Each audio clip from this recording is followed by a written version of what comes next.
untuk penyelesaian unit komitmen. Apa unit komitmen? Sudah Bapak jelaskan minggu lalu. Sekarang kita belajar metode untuk penyelesaiannya. Di sini ada dua metode yang umum ya, secara konvensional, yaitu daftar prioritas dan dynamic programming ya. Penyelesaian unit komitmen juga bisa dilakukan menggunakan teknik-teknik kecerdasan ya. Silakan nanti Anda mungkin tertarik untuk membahas lebih lanjut penyelesaian unit komitmen menggunakan metode-metode kecerdasan ya, karena mahasiswa khususnya STL juga sudah belajar AI dalam STL ya. Silahkan itu dikembangkan, nanti Anda bisa terapkan unit komitmen atau permasalahan unit komitmen diselesaikan dengan metode-metode kecerdasan. Sekarang kita belajar metode konvensional, karena dasar dari kecerdasan adalah penyelesaian dengan metode konvensional ya. Di sini kita akan membahas dua metode ya, yaitu daftar prioritas dan dynamic programming. Baik, Bapak lanjutkan, apa itu daftar prioritas? Nah, pertama, metode daftar prioritas. Metode ini kombinasi on dan off unit pembangkit didasarkan pada urutan prioritas. Ini kata kuncinya ya. Didasarkan pada urutan prioritas. Nah, apa itu urutan prioritas? Artinya pembangkit yang diprioritaskan untuk on atau off apabila terjadi penambahan beban ya, tentu harus diimbangi dengan pembangkit yang on. Kemudian kalau bebannya sudah berkurang ya, nah harus ada pembangkit yang off. Nah, dalam kombinasi on off ini kita mengurutkan pembangkit berdasarkan urutan prioritas. Bagaimana cara mengurutkannya? Kita mengurutkan berdasarkan ini, yaitu biaya produksi rata-rata. Biaya produksi rata-rata dituliskan seperti ini ya. F yaitu fuel atau cost ya. Biaya Pmax artinya kurva input output, nilai P-nya, nilai yang dibangkitkan adalah Pmax ya. Kemudian dihitung biayanya berapa dibagi dengan Pmax ya. Ini F ini satuannya adalah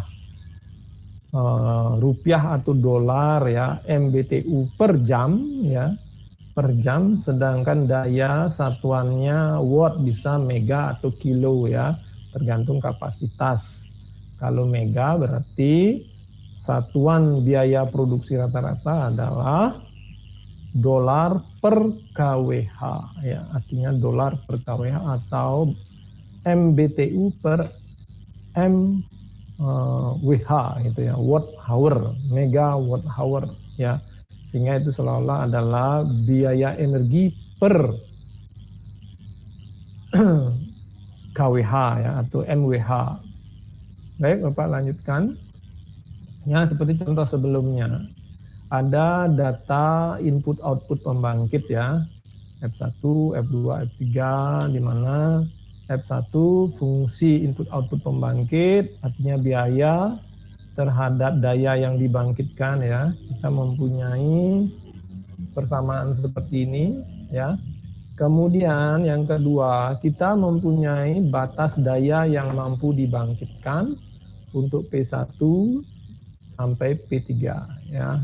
Sehingga P maksimum untuk P1 adalah 600 ya, P2 400, P3 adalah 200. Nah, sekarang kalau kita menghitung biaya produksi rata-rata, berarti fungsi misalnya untuk biaya produksi rata-rata F1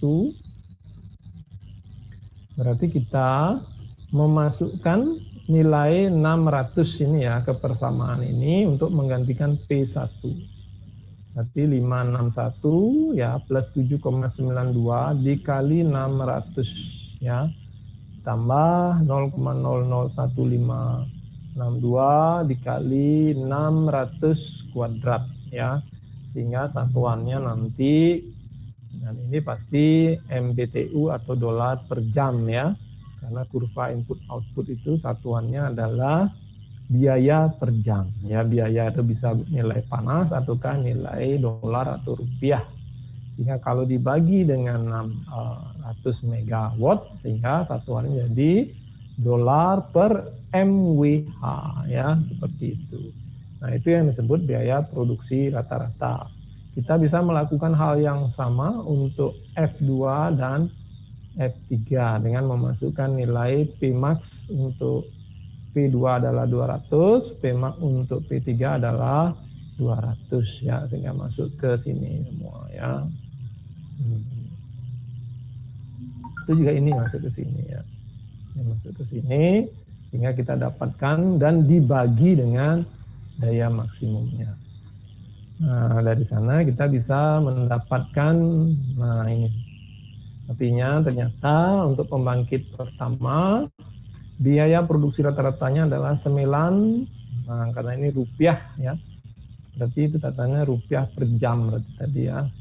Sehingga kita dapatkan nilai ini.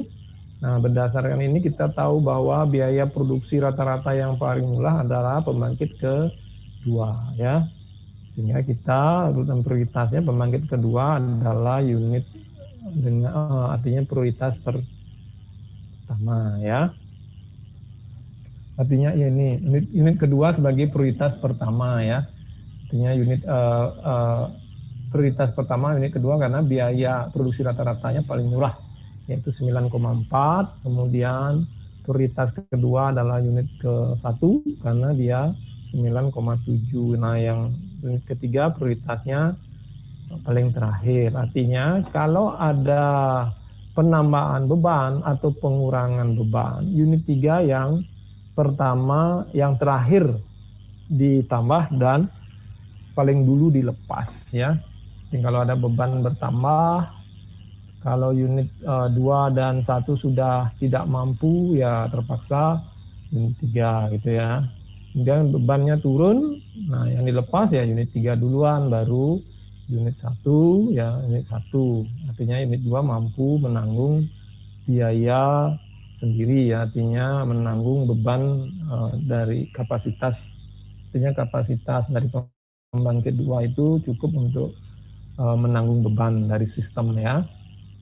Kalau ada beban naik, unit 2 yang unit 1 yang kemudian di-on-kan ya. Dan kenaikan lagi kalau memang 2 dan 1 tidak mencukupi baru unit ketiga. Nah, itu yang disebut sebagai urutan prioritas on dan off berdasarkan biaya produksi rata-rata.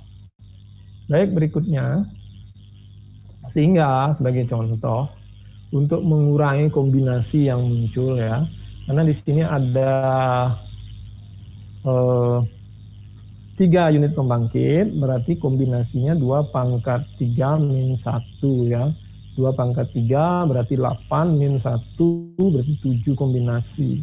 Sehingga untuk mengurangi kombinasi yang akan kita analisis, kita bisa prioritaskan urut ya pembangkit yang lebih secara biaya produksi rata-rata lebih murah ya. Sehingga untuk kombinasi pertama kita bisa mengecek 3 kondisi ini aja, bahwa unit kedua selalu on karena dia paling murah ya.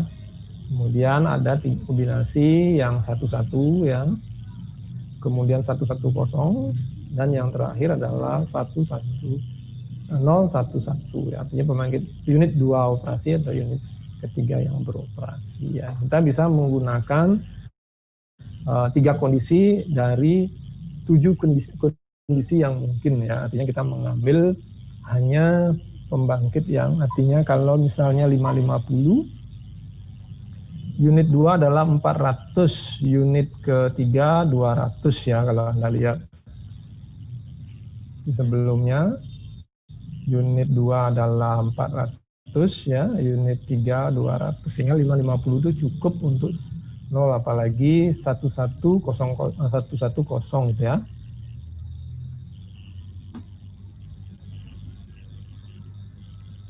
Oke, ini disebut daftar prioritas. Nah, baik, artinya kita metode ini tujuannya untuk mengurangi jumlah kombinasi yang mungkin ya.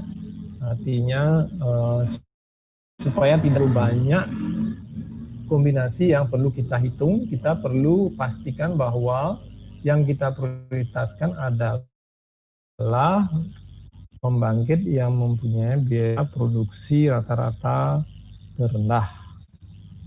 Baik, kemudian ini algoritma unit commitment dengan daftar prioritas ya.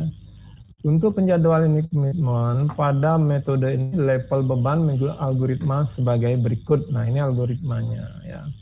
Pada setiap jam di mana level beban turun, nah ini setiap jam apabila beban turun, tentukan unit mana yang dilepas dengan melihat kombinasi unit berdasarkan daftar prioritas seperti tadi ya. Misalnya 111 artinya ketiga unit bekerja, kemudian beban tiba-tiba turun, dan beban turun itu cukup untuk melepas satu pembangkit, maka kita pilih pembangkit yang mempunyai biaya produksi yang tertinggi, ya, yang dilepas dari sistem untuk mengurangi biaya ya, seperti itu. Juga diperhitung apakah jumlah daya dari pembangkit yang beroperasi cukup. Nah, seperti Bapak bilang tadi, apakah cukup untuk melayani beban dan spinning reserve bila salah satu unit dilepas. Nah, artinya apakah cukup untuk melayani beban dan spinning reserve, artinya daya cadangannya cukup enggak. Nah, tentunya spinning reserve kita bisa, kalau secara ideal spinning reserve besar, spinning reserve kan adalah sebesar pembangkit maksimum yang ada dalam sistem gitu ya. Itu secara ideal. Tapi kita bisa tentukan spinning reserve berdasarkan prosentase dari beban. Misalnya bebannya 10 mega gitu atau 100 mega, kita inginkan ada spinning reserve 10% gitu misalnya. Berarti harus ada pembangkit, sisa daya pembangkit beroperasi itu adalah 10 gitu ya. Artinya kita bisa sediakan nanti kalau terjadi pemadaman satu pembangkit, setidaknya tidak semua beban, artinya beban yang padam itu bisa tidak sebanyak kalau kita tidak mencadangkan spinning reserve ya.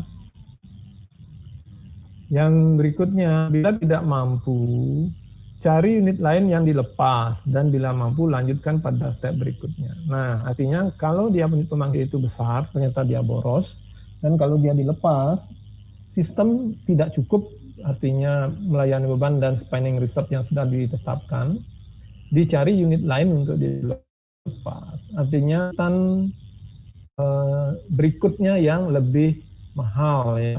Artinya itu yang kita lepas untuk mengurangi biaya ya, karena kalau dia beroperasi dalam artinya dia ada tambahan biaya yang perlu dikeluarkan ya, sehingga kalau memang ternyata pembangkit itu cukup besar walaupun dia boros, tapi kalau dia keluar dari sistem, sistem tidak bisa melayani beban, artinya kekangan equalnya tidak terpenuhi, sehingga dicari unit pembangkit lain yang dilepas yang mempunyai urutan yang lebih boros, yang agak kurang borosnya dari yang memang seharusnya dilepas gitu ya. Tentukan waktu jam untuk unitnya akan beroperasi kembali. Nah, ini tentunya berhubungan dengan kekangan minimum uptime dan minimum downtime ya. Dengan asumsikan dalam selang 10 jam beban akan naik lagi ya. Artinya kalau dia dilepas, minimum downtime-nya apakah cukup? Kalau dia nanti ternyata tiba-tiba beban naik, dia harus on lagi atau masuk sistem kan, nanti Kalau kita tidak memperhitungkan itu, pada saat beban naik tidak ada pembangkit yang bisa dioperasikan kembali ya, itu artinya. Nah, kemudian jika jam lebih kecil dari minimum downtime, maka komitmen dapat dipertahankan. Artinya kalau dia lebih kecil dari pada minimum downtime-nya, artinya dia harus beroperasi lagi setelah dimatikan, ternyata tiba-tiba beban naik, ya harus tetap, artinya komitmennya dipertahankan, artinya dia tidak perlu dilepas ya, walaupun artinya jumlah beban yang harus ditanggung sudah berkurang ya. Bila jam lebih besar dari minimum downtime, lanjutkan pada step berikutnya. Nah, kalau memang artinya dia setelah dipadamkan, kemudian dia dilanjutkan untuk beroperasi, ya, dia mampu beroperasi setelah minimum downtime-nya terpenuhi, gitu ya. Artinya dia harus bisa on lagi setelah 2 jam. Beban naik atau prediksi beban naik setelah 3 jam. Oh, berarti berani dia di shutdown ya, karena kalaupun di shutdown karena beban naik 3 jam lagi, dia 2 jam berikutnya dia sudah bisa on lagi, kan begitu ya. Itu prosesnya, memperhatikan minimum downtime dan minimum uptime ya. Kemudian, nah, hitung 2 macam biaya. Di sini artinya karena ada proses apakah dia dimatikan off full ataukah dia di standby kan. Nanti akan berbeda biaya operasi untuk on kembali ya. Sehingga ada 2 biaya di sini seperti sebelumnya ya. Dengan menganggap unit tidak dilepas, dihitung biaya produksi per jam untuk waktu jam tersebut. Seperti tadi, kalau dia tidak dilepas karena dia ada minimum downtime-nya, nah kita perlu hitung berapa kebutuhan operasi selama dia tidak dilepas, gitu ya. Dengan menganggap unit dilepas dan akan start kembali, hitung biaya start untuk start dingin ya. Start kondisi temperatur dipertahankan kepada temperatur kerja, artinya setelah dia mati, kalau dihidupkan lagi, apakah dia dimatikan full atau dibiarkan dalam kondisi standby, di mana boiler hantar mesinnya tetap mati, cuma suplai untuk mover ya, dalam hal ini adalah temperatur untuk memutar ya, rotor temperatur dari dipilih macam biaya start yang lebih murah, apakah Queen A atau Queen B dibandingkan Queen A lebih murah, berarti artinya ini di off kan ada 2 kondisi, off betul off untuk B ya, atau off di mana temperatur boiler untuk turbinnya dipertahankan. Kemudian ulangi prosedurnya untuk level beban yang berbeda, itu yang diulang ya, artinya direncanakan. Itu adalah ROH ya, rencana operasi harian dari pembangkit berdasarkan informasi peramalan beban jangka pendek selama 7 hari ke depan. Yang kedua, metode dynamic programming. Nah, di sini ada metode dynamic programming. Nah, kalau metode ini didasarkan atau diperkenalkan untuk memecahkan berbagai persoalan kontrol dan optimasi dinamis ya oleh Richard Bellman dan koleganya ya, yang menemukan metode dynamic programming. Ini metode digital ya. Untuk memecahkan berbagai soal, mengurangi perhitungan, menemukan trajektori optimal. Untuk penyelesaian komitmen digunakan dynamic programming dengan pendekatan forward approach, pendekatan maju ya. Artinya perhitungan dilakukan adalah menggunakan pendekatan maju, kemudian untuk melihat hasil digunakan back approach ya, dari belakang ke depan untuk melihat hasilnya. Sebelum mengaplikasikan DP untuk unit komitmen, berikut sebuah model persoalan dapat digunakan untuk memahami dynamic programming ya. Artinya berapa istilah yang perlu kita pahami dalam penyelesaian dynamic programming. Baik, di sini ada kondisi-kondisi pada DP yang perlu kita pahami. Ada dua istilah, yaitu state dan stage ya. Di sini state adalah terminal-terminal dengan kondisi tertentu. State adalah kumpulan dari state pada level tertentu. Nah, siapa yang memahami maksudnya? State dan stage ya. Nah, kalau kita berbicara state itu adalah level beban ya, stage ya, stage. Sedangkan state adalah kombinasi pembangkit untuk melayani beban tersebut ya. Kalau kita berbicara unit komitmen untuk penyelesaian atau dengan penyelesaian dinamik programming, ada dua istilah, state dan stage ya, stage.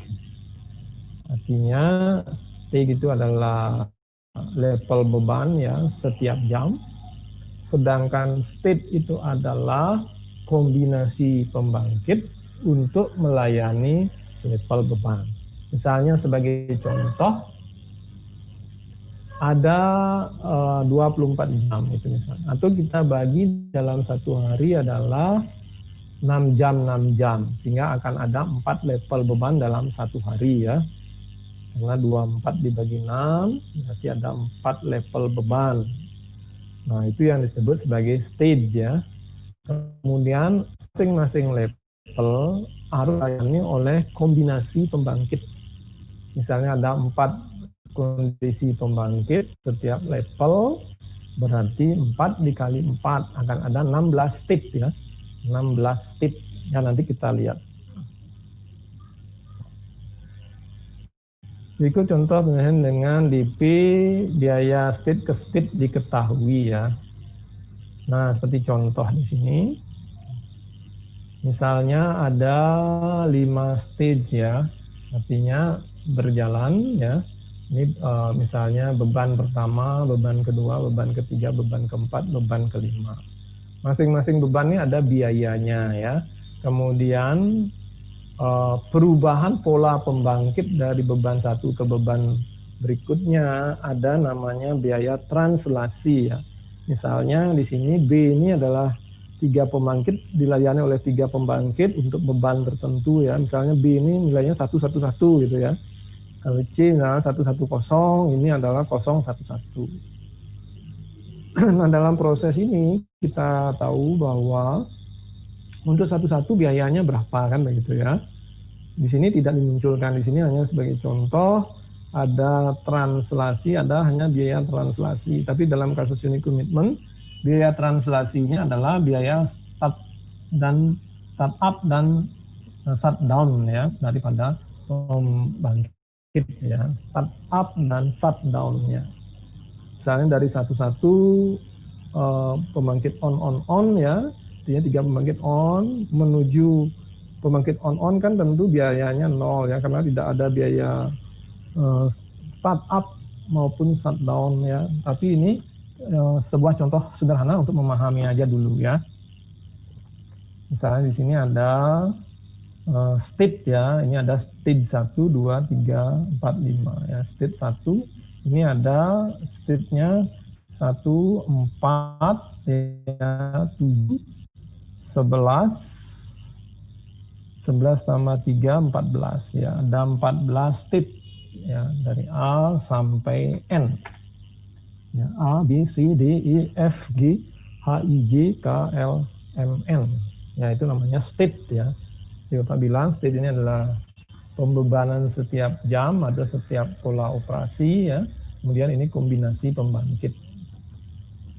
Baik, di sini contohkan misalnya dari carilah lintasan dengan biaya termurah.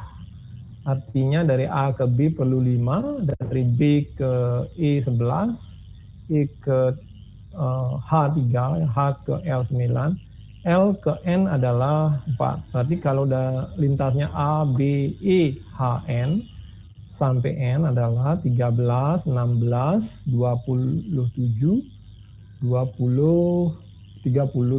Kan gitu ya, 32. Itu ya. Itu juga misalnya 2, 8, 394 misalnya lintasannya. Ini berarti 10, 13, ya.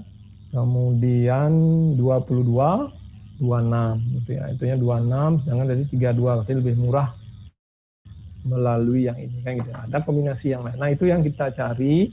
Kalau misalnya berdasarkan manual kan agak panjang.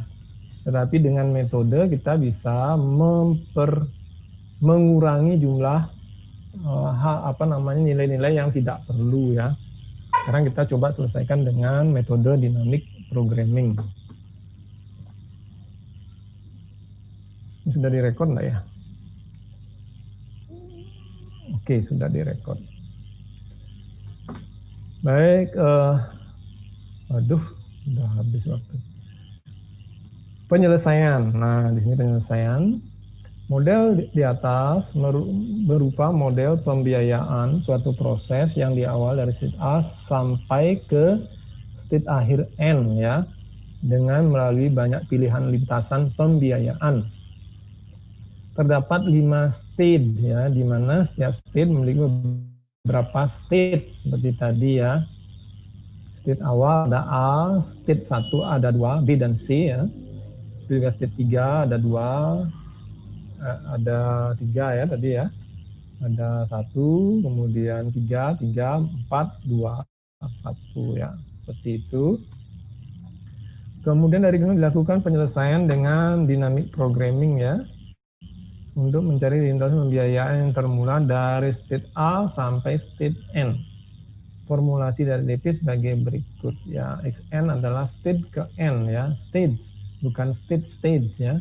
Kemudian A adalah state awal ya, state awal. X1 atau stage 1 berisi state B, C dan D ya. Begitu juga state 2 ya. State 2 berisi ya, kalau Anda perhatikan X2 berisi E, F, G, 3 H, I, J, 4 dan yang lainnya. S adalah variable state yang berada di state X-1. C adalah biaya translasinya ya, dari state S ke state yang berada di XN ya. Karena S adalah XN-1, sedangkan cost ini adalah biaya dari S atau XN-1 sampai XN, berarti biaya translasinya. Sehingga P ya, biaya kumulatifnya untuk sampai ke state yang berada di XN melalui variable state S, biaya kumulatifnya nih ya.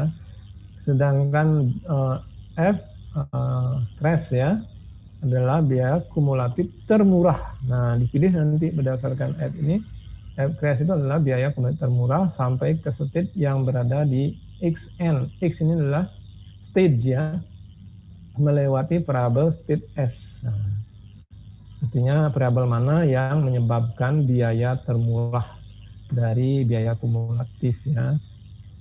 Kemudian N-1 ya adalah biaya kumulatif untuk state yang berada di XN-1. Kalau yang ini untuk di XN ya, di atasnya. Baik, kemudian biaya kumulatif untuk sampai ke N dinyatakan dengan yang ini ya. Artinya biaya yang termurah sebelumnya ditambah biaya translasinya ya adalah biaya sekarang gitu ya. Seperti itu. Dari model tersebut dapat diselesaikan untuk N sama dengan 1. Nah, kita ke N sama dengan 1. Berarti dari S-nya adalah A ya, X1-nya adalah B, C dan D. Sehingga biaya pertama ya dari A ke B ya, A ke B berarti biaya di A kan 0, tidak ada biaya, tetapi translasi dari A ke B adalah 5 seperti tadi. Jadi 5 tambah 0, 5 ya. Untuk sampai di state C dari A ya, A sampai C berarti ini adalah cost atau translasi, biaya translasi dari A ke C ditambah 0 karena biaya awalnya tidak ada 0 ya. Kalau misalnya dalam unit komitmen untuk menanggulangi beban itu nanti ada biayanya di sana ya, berapa biayanya. Untuk biaya operasi sekian jam gitu ya. Kemudian biaya translasinya adalah 2, sehingga 2 tambah 0 adalah 2 ya. Itu didapat dari nilai-nilai sebelumnya. Nah, dari ini. Translasi dari AB 5, AC 2, AD 3 gitu ya. Dapat dari nilai itu. Oke. AD 3 seperti tadi ya. Nah, AD sama dengan 3. Sama seperti tadi, artinya dari translasi, biaya translasi dari state A ke state D, yaitu 3, tambah kondisi awal 0 ya. Itu untuk xn, n sama dengan 1 ya. Xn, n sama dengan 1. Nah, kemudian xn untuk n sama dengan 2. Berarti xn min 1-nya adalah 1 ya. Oke, ini dirangkum dalam sebuah tabel ya.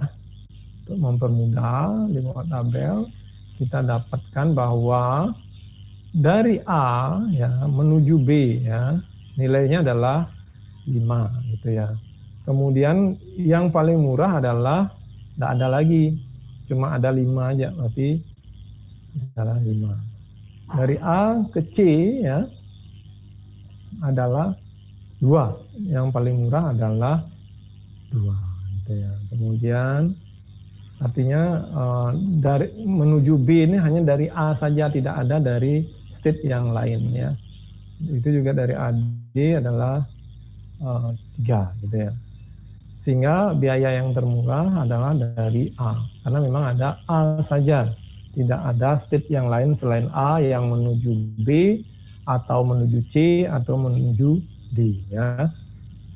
Kemudian untuk N sama dengan 2 ya, N sama dengan 2. State S adalah state B, C, D, artinya xn min 1-nya. Nah, N2 berarti N-1 berarti X1-nya ya. X1 menuju X2. Nah, untuk mencapai nilai E dari B ya. Dari B kita dapat bahwa B translasi B ke E. Kemudian yang termurah dari B melalui A adalah 5. Seperti tadi ya. Nah, murah adalah 5. Yang dari A yaitu 5. Itu ya. Kemudian dengan cara yang sama dari E ya. E dari C. Nah, karena E itu hanya 2 dia. Kalau Anda lihat di lintasan. Nah, lintasan untuk menuju E ya, ada dari B dan dari C saja. Tidak ada ya. Sedangkan yang termurah adalah 2 kalau dari C. Yang termurah adalah 5 dari B gitu ya. Seperti itu kita bisa buatkan tabelnya.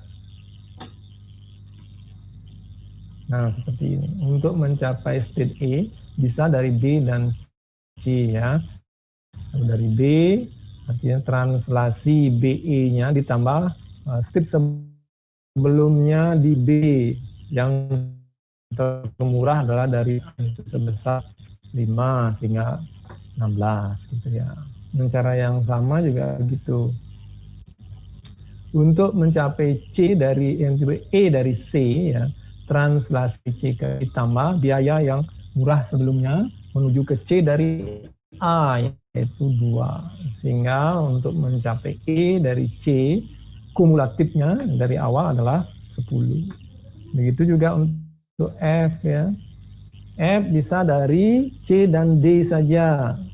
Ya. C dan D adalah 4, kumulatifnya C dari A adalah 2 sehingga 6 ya.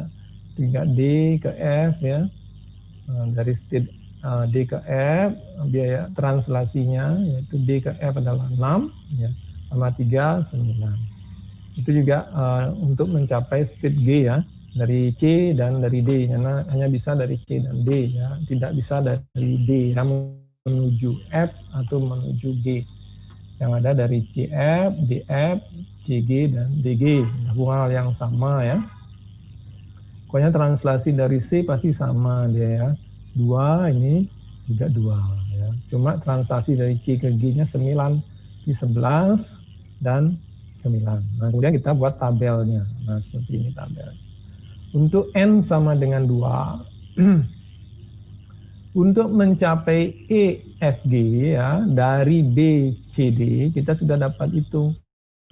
Untuk mencapai E dari B adalah 16. Dari C adalah 10 untuk mencapai E. Dari D tidak ada lintasan dari D ke E. Begitu juga untuk mencapai F, dari C adalah 6. Ya. Dari D adalah 9. Kemudian untuk G, dari B tidak bisa karena tidak ada lintasan. Dari C adalah 11. Ya, dari D adalah 9. Kemudian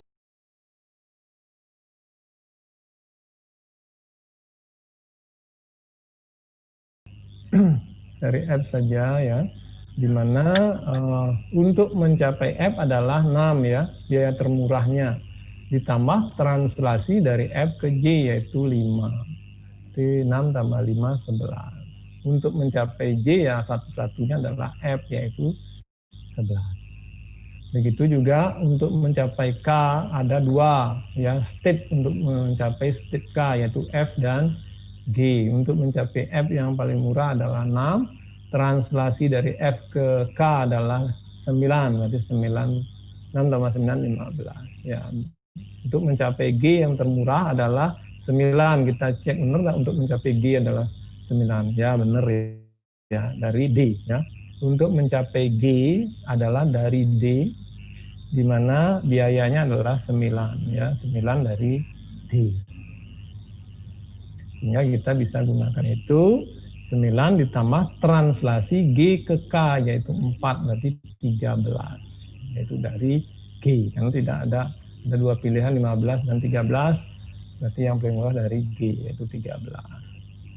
Untuk N sama dengan 4, nah N sama dengan 4 atau state keempat, ya state keempat adalah LM. State ketiga adalah HIJK. Ya. Ya, dari sana kita bisa lihat dari gambar sebelumnya. Ya.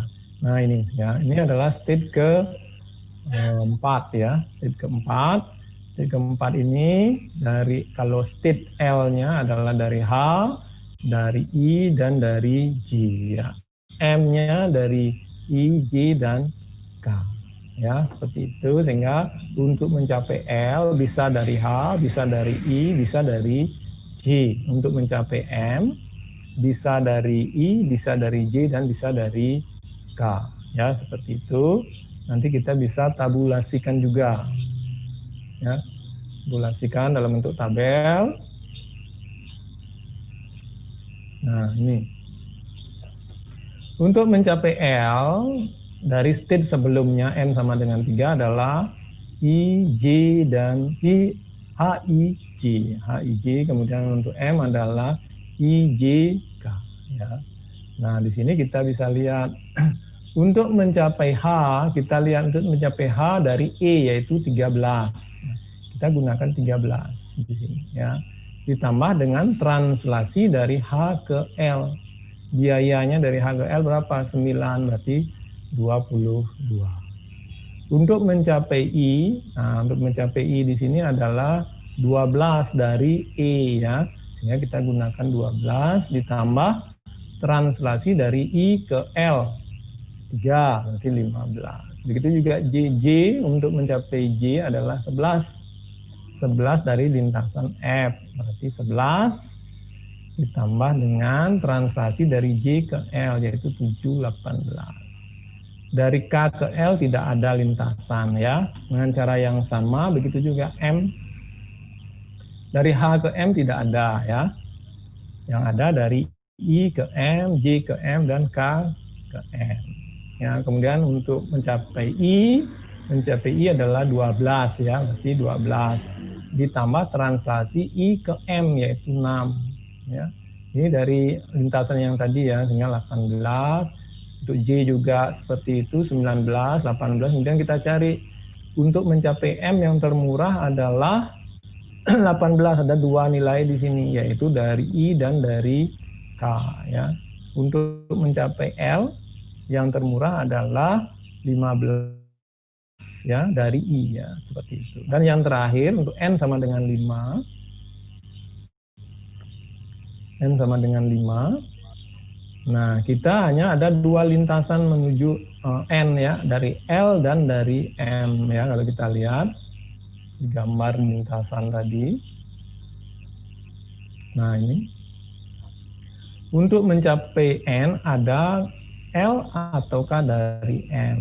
L-nya 4, M-nya adalah 3 ya. Kita cek.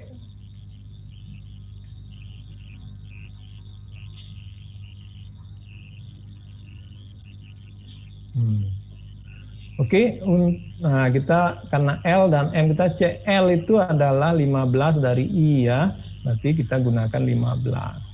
L ke M adalah 4, berarti 15 sama 4, 19 gitu ya. Kemudian untuk mencapai M yang paling murah adalah I dan K yaitu 18. 18 ditambah transaksi M ke N yaitu 321 ya. Sehingga kita bisa tahu bahwa untuk mencapai N ini yang murah adalah dari L yaitu 18. Nah, total kumulatif untuk mencapai dari A menuju ke N adalah 19. Ini kumulatif minimalnya. Nah, sekarang kita cek lintasannya. Nah, dari belakang ya, dari sini. N sama dengan 5 adalah N gitu ya. N sama dengan 5 min 1, 4 berarti L. Kita lihat L. Oh, ini dari L.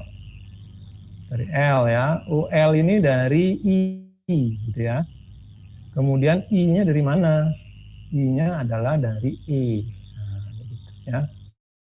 Berarti I yang termurah untuk mencapai I adalah dari E yaitu 12. Kemudian dari E yang termurah adalah dari C ya. Untuk mencapai E yang termurah adalah C sebesar 10 ya. Kemudian untuk mencapai C dari A adalah dari A ya, karena hanya A saja. Ini kita dapatkan bahwa untuk N sama dengan 1 ya. Bahwa untuk mencapai A itu adalah, untuk mencapai C itu adalah dari A. Sehingga lintasannya adalah AC gitu ya. Kemudian C ke E, nah, C ke E, kemudian E ke I, ya, kemudian I ke L ke N. Nah, itu lintasan yang paling murah ya. Nah, hasil terakhir pada state N berarti pembiayaan kumulatif termurah adalah 19. Itu biaya termurah dari A sampai N. Nah, kita bisa telusuri pelacakan kembali dari A sampai N untuk memperoleh biaya termurah tersebut ya. Artinya total biayanya adalah 19. Dari artinya A ke C adalah 2 ya. C ke I adalah 8, E ke I adalah 2, I ke L adalah 3 dan L ke M adalah 4. Sehingga kalau di total adalah 19. Artinya nilai yang terendah di biaya yang paling minimum kalau kita berbicara biaya. Baik, itu mungkin untuk materi kita hari ini sebagai PR ya. Kita nanti Bapak share PR-nya ya. Anda buat lintasan seperti ini ya, tetapi di sini A untuk state A, B, C ya sampai N ini kan tidak ada biayanya. Yang ada hanya biaya translasinya saja. Tapi biaya per state-nya tidak ada. Artinya misalnya beban state 1 bebannya misalnya 550. Kalau dia dikombinasikan, artinya dilayani oleh kombinasi pembangkit atau operasi pembangkit 110 gitu ya, berbeda dengan 011. Artinya 1 itu on, 0 itu adalah off. Ya, biayanya akan berbeda untuk beban yang sama ya. Nanti begitu juga untuk perubahan state ya. Dari B ke E, misalnya ini 011, ini adalah 111. Kan ada startup untuk pembangkit pertama. Karena dulunya adalah 011 menjadi 111. Berarti pembangkit pertama yang dulunya 0 menjadi 1. Berarti ada biaya startup. Mungkin akan ada biaya translasinya. Kalau misalnya 111 berarti tidak ada biaya translasi, berarti ditambah 0 ya untuk sampai di state berikutnya gitu, ya. Oke, nanti Bapak share untuk tugasnya, silahkan dikerjakan selama seminggu. Minggu depan kita bahas tugasnya. Nanti tugasnya ada 2 metode ya, metode apa namanya, daftar prioritas dan dinamik programming. Baik, ada yang ditanyakan?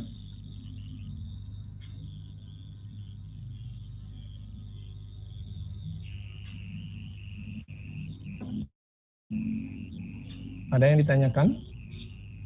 Silahkan kalau ada yang bertanya. Suara Bapak jelas ya? Jelas, Pak.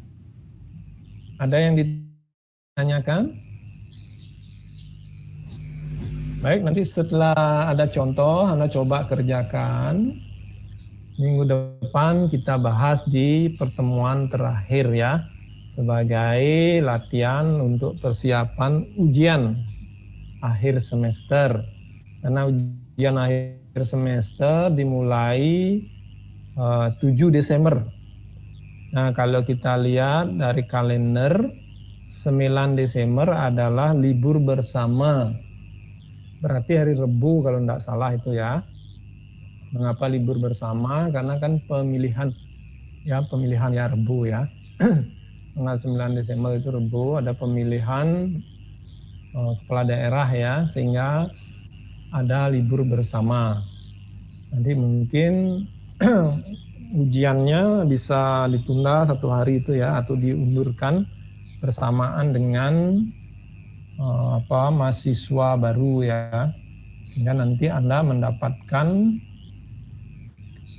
libur tenang 1 minggu ya. Artinya ada libur tenangnya, tidak langsung habis kuliah, minggu depannya langsung ujian.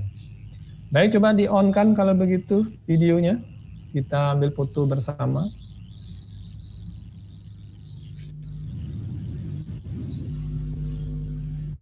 Pada di mana ini? Pada di rumah? Ada yang di tempat kerja? Suganda mana nih, Suganda Alfayus? Lenka enggak di tempat kerja, Lenka? Libur hari ini? Baru pulang, Pak. Oh, baru pulang. Mana Suganda ini? Indra Oktaviansyah masih tetap lari di Udayana? Olahraga di Udayana? Sudah enggak, Pak. Baik, Bapak ambil foto ya. 1, 2. Tunggu sebentar, ada chat nih, apa ini? Oh ya, enggak apa-apa ya. Kameranya belum terinstall. Oke, ambil 1, 2, 3 ya. 1, 2. Oh, ini ada admit lagi 1 nih. Hamad Torik Ivanda. Tunggu sebentar, tujuin dulu. Mungkin nggak apa-apa yang nggak bisa. Baik, 1, 2, 3. 1, 2, 3. Baik, selamat pagi menjelang siang. Terima kasih atas kehadirannya pada perkuliahan kita pagi ini. Semoga semua lancar ya. Nanti ditunggu PR-nya, silahkan dilatih. Nanti minggu depan kita bahas. Baik, terima kasih. Selamat siang, Bapak akhiri.